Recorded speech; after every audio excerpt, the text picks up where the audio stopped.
नमस्कार, आप देख रहे हैं जोहार झारखंड। मैं हूं आपके साथ विभा उपाध्याय। बुलेटिन की शुरुआत बड़ी खबर के साथ। खबर साहिबगंज से आ रही है, जहां मुख्यमंत्री चंपाई सोरेन का कार्यक्रम होने वाला है। बरहेट के भोगनाडीह में मुख्यमंत्री का ये कार्यक्रम, जहां भोगनाडीह फुटबॉल मैदान में इस कार्यक्रम को लेकर तैयारी की गई है। अबुआ आवास का स्वीकृति पत्र बांटते हुए सीएम चंपाई सोरेन आपको नजर आएंगे। लाभुकों को ये स्वीकृति पत्र का वितरण किया जाना है। सीएम के कार्यक्रम की व्यापक तैयारी की गई है। कार्यक्रम को लेकर लोगों में भी जबरदस्त उत्साह दिख रहा है। जेएमएम के कार्यकर्ता उत्साहित नजर आते हैं। कार्यक्रम स्थल को भव्य तरीके से सजाया संवारा गया है। जिला प्रशासन की तरफ से भी सुरक्षा के चाक चौबंद इंतजाम किए गए हैं। यहां पर आकर्षक साज सज्जा के साथ मंच तैयार है। इंतजार मुख्यमंत्री चंपाई सोरेन का। बरहेट के भोगनाडीह में सीएम के इस कार्यक्रम को लेकर के पूरी तैयारी की जा चुकी है। अबुआ आवास का स्वीकृति पत्र बांटते हुए झारखंड के मुख्यमंत्री चंपाई सोरेन आपको थोड़ी देर में ही नजर आएंगे।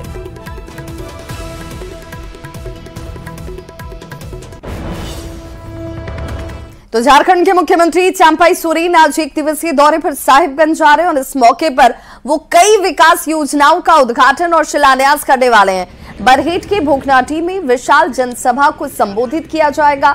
साथ ही अबुआ आवास योजना के लाभुकों को स्वीकृति पत्र का वितरण करेंगे। झारखंड के मुख्यमंत्री चंपाई सोरेन का साहिबगंज जिला अंतर्गत बरहेट विधानसभा के भोगनाडीह में होने वाला है। और आप देख सकते हैं ठीक यही वो मंच है जहां से वो लोगों को संबोधित करेंगे और जिसकी तैयारी जो है वो अब जोरों पर है। और आपको बता दें कि झारखंड के मुख्यमंत्री चंपाई सोरेन यहां से लोगों को संबोधित करेंगे ही, साथ ही साथ जो है कई जनता कल्याणकारी योजनाओं का शिलान्यास व उद्घाटन करेंगे, कई परिसंपत्तियों का वितरण करेंगे। वही हम बात करें अबुआ आवास की स्वीकृति पत्र का, वो भी यहाँ से जो है मुख्यमंत्री के हाथों जो है वितरण होना है। तो कह सकते हैं कि झारखंड के मुख्यमंत्री चंपाई सोरेन जो है एक बड़ी सौगात देने वाले हैं। पवन राय, न्यूज़ 18 साहिबगंज। तो रांची से बड़ी खबर आ रही है। झारखंड बीजेपी कोर कमेटी का गठन कर लिया गया है। बीजेपी कोर कमेटी से 3 नेताओं को हटाया गया है। बीजेपी चुनाव समिति की ये बैठक कोर कमेटी में प्रदेश अध्यक्ष बाबूलाल मरांडी को जगह मिली है। नेता प्रतिपक्ष अमर बावरी, संगठन महामंत्री कर्मवीर सिंह, केंद्रीय मंत्री अर्जुन मुंडा, अन्नपूर्णा देवी, प्रदेश प्रभारी लक्ष्मीकांत वाजपेयी शामिल होंगे। क्षेत्रीय संगठन महामंत्री Nagendra Tripathi. BJP core committee से 3 नेताओं को हटाया भी गया है। कोर कमेटी से सांसद सुनील सिंह, राकेश प्रसाद और रविंद्र राय को हटा दिया गया है। आपको बताते चलें कि बीजेपी चुनाव समिति की यह बैठक कल होनी है। दिल्ली में बीजेपी केंद्रीय चुनाव समिति की यह बैठक बेहद महत्वपूर्ण और अहम मानी जा रही है। बैठक में लोकसभा चुनाव को लेकर प्रत्याशियों की पहली सूची पर मंथन किया जाएगा। सबसे पहले 5 लोकसभा सीटों के प्रत्याशियों के नाम भी तय किए जाने हैं।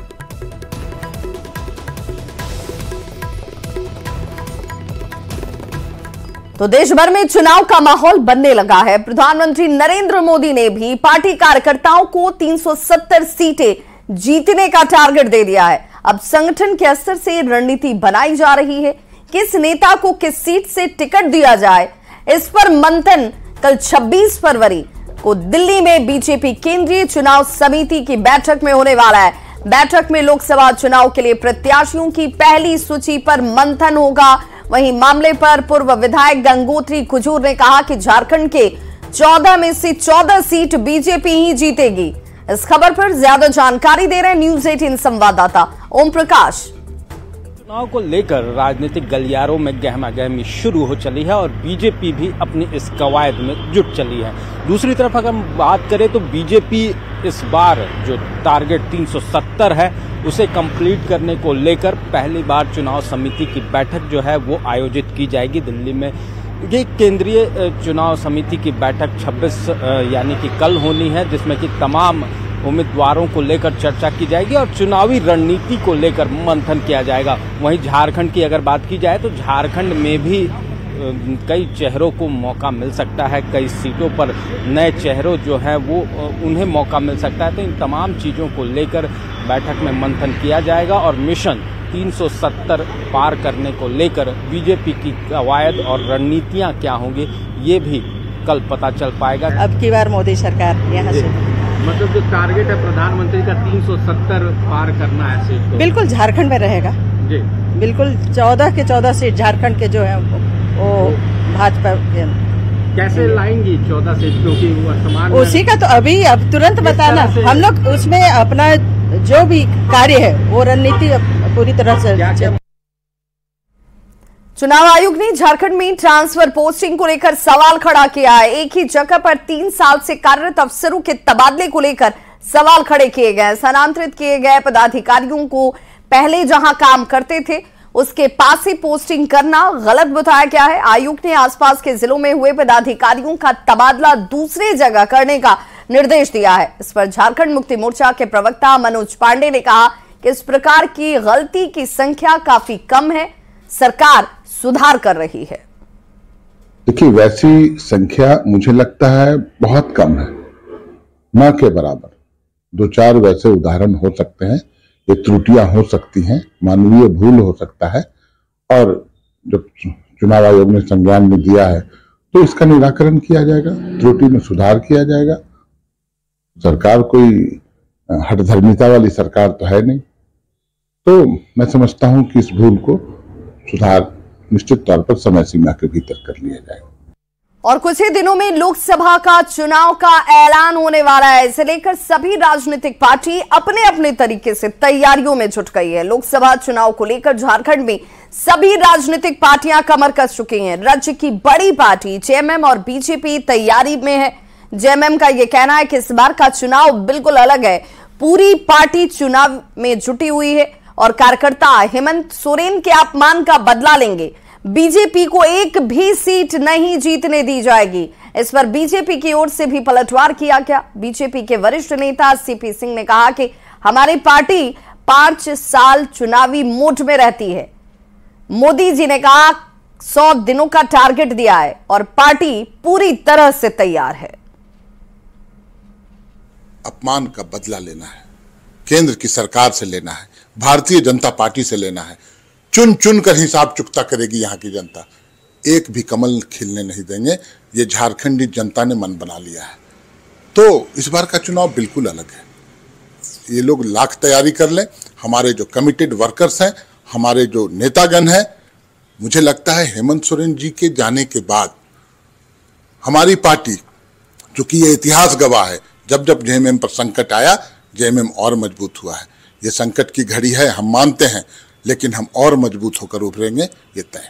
देखिए, भारतीय जनता पार्टी 5 साल चुनावी मोड में रहती है। जब भी चुनाव हो उसकी तैयारी प्रत्येक दिन चलती है और चुनावी मोड में तो आ ही चुकी है, बाकी कहाँ रहा है। चुनाव में तो अब चुनाव होना है। वैसे आदरणीय मोदी जी ने अभी नेशनल कन्वेंशन जो हमारा हुआ था, राष्ट्रीय परिषद हुआ था, उसमें उन्होंने कहा 100 दिन का जिम्मा दिया है कि भाई 100 दिन अब इसी कार्य में लगना है। तो हर कार्यकर्ता इस कार्य में लग चुका है। भारतीय जनता पार्टी की तैयारी 365 दिन। और रांची से बड़ी खबर, जहां कुर्मी समाज की हुंकार महारैली, मोराबादी में ये हुंकार महारैली, जिसमें कुर्मी के लिए बड़ी मांग एसटी का दर्जा देने की लगातार की जाती हुई। केंद्र से एसटी का दर्जा देने की मांग जो है वो कुर्मी समाज की तरफ से किया जा रहा है, जिसे लेकर अब हुंकार महारैली का आयोजन किया गया है। झारखंड को प्रधानमंत्री नरेंद्र मोदी की तरफ से एक बड़ा तोहफा दिया गया है। झारखंड में 9 स्वास्थ्य योजनाओं का शुभारंभ प्रधानमंत्री नरेंद्र मोदी की तरफ से, जिसमें प्रधानमंत्री नरेंद्र मोदी इसका शुभारंभ आज करने वाले हैं। 138 करोड़ 17 लाख की ये योजनाएं हैं जिसका शुभारंभ किया जाएगा। 9 परियोजनाओं का आज ऑनलाइन शिलान्यास करने वाले हैं पीएम मोदी। रिम्स के अलावा गढ़वा, पाकुड़, गिरिडीह, देवघर में शिलान्यास होगा, जिसमें रिम्स, गढ़वा और पाकुड़ जिला में अस्पतालों में 50-50 बेड एवं गिरिडीह जिला अस्पताल में 100 बेड के क्रिटिकल केयर ब्लॉक का शिलान्यास किया जाएगा पीएम मोदी की तरफ से। फूलो जानो मेडिकल कॉलेज, दुमका और कोडरमा मेडिकल कॉलेज में कार्यक्रम, जिसे लेकर देवघर जिला में 242 लाख की लागत से 3 सामुदायिक स्वास्थ्य केंद्र का शिलान्यास भी इन योजनाओं में शामिल है, जिसकी सौगात आज पीएम मोदी देने वाले हैं झारखंड वासियों को। 20 करोड़ रुपए की लागत से फूलो जानो मेडिकल कॉलेज, दुमका और कोडरमा मेडिकल कॉलेज, जिसमें कोडरमा से संबद्ध जो बीएससी नर्सिंग कॉलेज है उसका भी शिलान्यास इसमें शामिल है।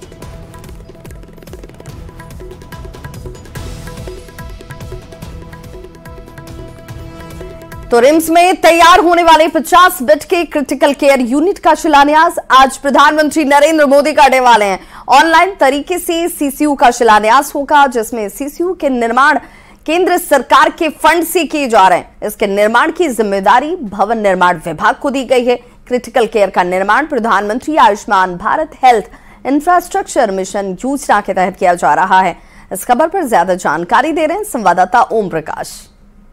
प्रधानमंत्री नरेंद्र मोदी रांची रेल मंडल को एक बड़ा सौगात देने वाले हैं। कल ये सौगात जो है वो ऑनलाइन तरीके से रांची रेल मंडल को मिलेगी। वो वहीं दूसरी तरफ अगर आज की बात की जाए तो आज प्रधानमंत्री Narendra Modi critical care unit के 50 बेड के जो बिल्डिंग है उसका शिलान्यास जो है वो प्रधानमंत्री नरेंद्र मोदी के द्वारा आज ही रखा जाएगा। इस क्रिटिकल केयर यूनिट का निर्माण जो है वो रिम्स में हो रहा है और इसके शिलान्यास का कार्यक्रम प्रधानमंत्री आज शाम 4 बजे ऑनलाइन तरीके से करेंगे। तो वहीं कल की अगर बात की जाए तो अमृत भारत स्टेशनों के नवीनीकरण को लेकर प्रधानमंत्री नरेंद्र मोदी के द्वारा भी सौगात जो है वो रांची रेल मंडल को भी मिलने वाली है। रांची रेल मंडल को करीब 200 करोड़ की लागत से जो कई प्रोजेक्ट्स हैं उन्हें पूरा किया जाएगा, जिसमें ओवरब्रिज के साथ साथ अंडरपास सहित कई स्टेशनों के नवीनीकरण का भी जो प्रस्ताव है वो है। और इस पूरे शिलान्यास का कार्यक्रम नरेंद्र मोदी प्रधानमंत्री के द्वारा किया जाएगा और उसे लेकर हर तरफ जो गहमा गहमी है वो देखने को मिल रही है। रेलवे में भी जो तैयारियां हैं वो की जा रही हैं, तो वहीं दूसरी तरफ रिम्स में भी आज शाम के कार्यक्रम को लेकर पूरी तरह से तैयारियां जो हैं वो देखने को मिल रही है। कैमरामैन संजीव तिवारी के साथ ओम प्रकाश, न्यूज़ 18 रांची। और बड़ी खबर रांची से आ रही है, जहां पर मौसम को लेकर ये बड़ी खबर, रांची में बारिश हो सकती है जो मौसम विज्ञान कह रहा है और कई इलाकों में ये बारिश हो सकती है। 27 फरवरी तक बारिश के आसार जाहिर किए जा रहे हैं। गर्जन के साथ ये बारिश हो सकती है। ठनका गिरने को लेकर भी चेतावनी जारी की गई, यानी एहतियात भी जरूरी है। तो जो लोग घरों से बाहर निकलते हैं, जो खेतों में काम करते हैं, उनके लिए ये अलर्ट, जिसमें रांची में बारिश हो सकती है, ठनका गिर सकता है और ऐसे में एहतियात जरूरी।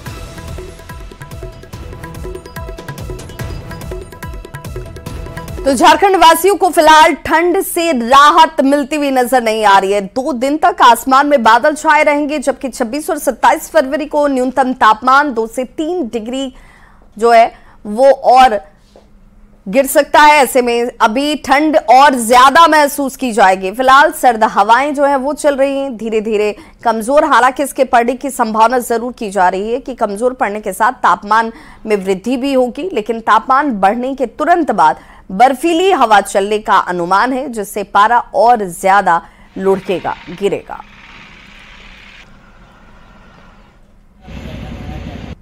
चौबीस तारीख को राज्य के दक्षिणी भागों में कहीं कहीं हल्के दर्जे की वर्षा की संभावना है।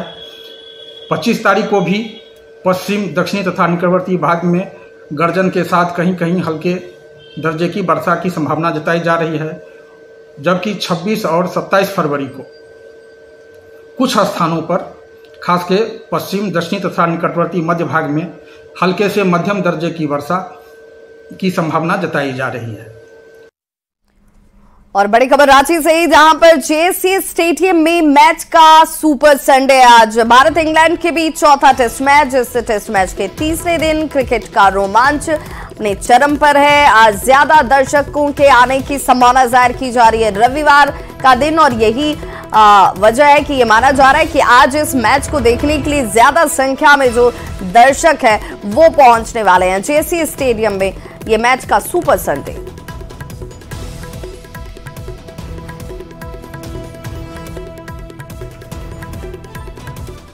खबर बोकारो से, फुसरो जैना मोड़ मुख्य मार्ग के पिछरी मोड़ के पास सोनार बांध के पास सीमेंट लोडेड ट्रक और बाइक के बीच जोरदार टक्कर हो गई, जिसमें पिछरी के रहने वाले संजय मिश्रा गंभीर रूप से घायल हो गए। इस घटना से गुस्साए लोगों ने ट्रक को आग के हवाले कर दिया, जिस वजह से ट्रक रोड पर ही देखिए धू धू कर चलने लगा। बाद में फायर ब्रिगेड की गाड़ी ने आग पर काबू पाया। बताया जा रहा है कि जख्मी संजय मिश्रा फुसरो से अपने घर लौट रहे थे और इसी दौरान विपरीत दिशा में जैना मोड़ की ओर से सीमेंट लोडेड ट्रक से टक्कर बाइक की होती है, जिसमें वो गंभीर रूप से घायल हो गए, जिसके बाद आक्रोशित लोगों ने ट्रक को ही आग के हवाले कर दिया।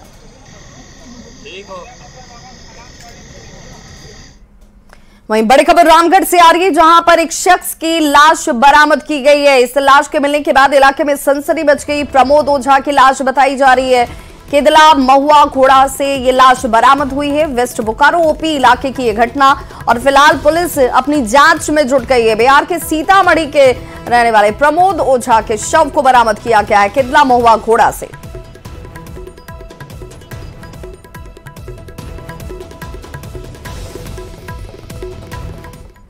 वहीं अगली खबर रामगढ़ से, जहां के भदानी नगर ओपी क्षेत्र के चोरधारा स्थित दामोदर नदी घाट से अवैध रूप से बालू की तस्करी जारी है। ट्रैक्टर के जरिए प्रत्येक दिन बालू की यहां से तस्करी हो रही है। सुबह से लेकर शाम तक इस घाट से बालू तस्कर जो है वो धड़ल्ले से बालू लेकर जाते हुए आपको नजर आ जाएंगे। प्रशासन से कई बार इसकी शिकायत भी की गई, लेकिन कोई कार्रवाई अब तक नहीं हुई।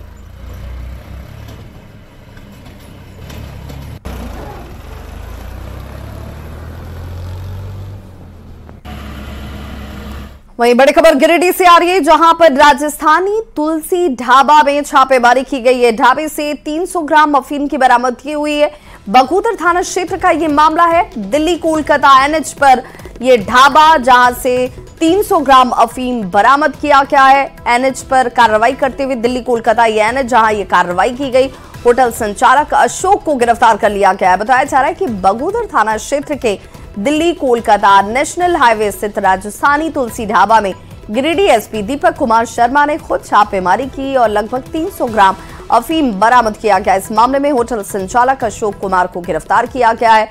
बताया जा रहा है कि पुलिस अधीक्षक को यहां पर नशे के कारोबार की गुप्त जानकारी मिली थी, जिसके बाद ढाबे में छापेमारी करने के लिए टीम पहुंची, जहां अफीम, गांजा, शराब, ब्राउन शुगर जैसे खतरनाक नशे का कारोबार की बात कही जा रही थी। एसपी दीपक कुमार शर्मा ने खुद यहां पर कार्रवाई कर इसे जब्त किया है। मिली थी कि बगोदर थाना क्षेत्र में जीटी रोड पर अवैध मादक पदार्थ की खरीद बिक्री की जा रही है। इसी सूचना पर एसडीपीओ बगोदर सरिया के नेतृत्व में एक टीम का गठन किया गया और मैं खुद मॉनिटर कर रहा था। और छापामारी के दौरान बगोदर से ही राजस्थानी तुलसी ढाबा से लगभग 350 ग्राम अफीम की बरामदगी की गई है, जिसका अंतर्राष्ट्रीय कीमत बहुत ज़्यादा है। और उस अफीम को जिस डब्बे में जाल करके बेचा जाता था, उस लगभग 150 से 200 डब्बों की भी बरामदगी की गई है। कुछ गांजा यूज़ करने के भी सामान बरामद किए गए हैं। तो इस बुलेटिन में बस इतना ही, लेकिन न्यूज़ 18 बिहार झारखंड पर खबरों का सिलसिला लगातार जारी है।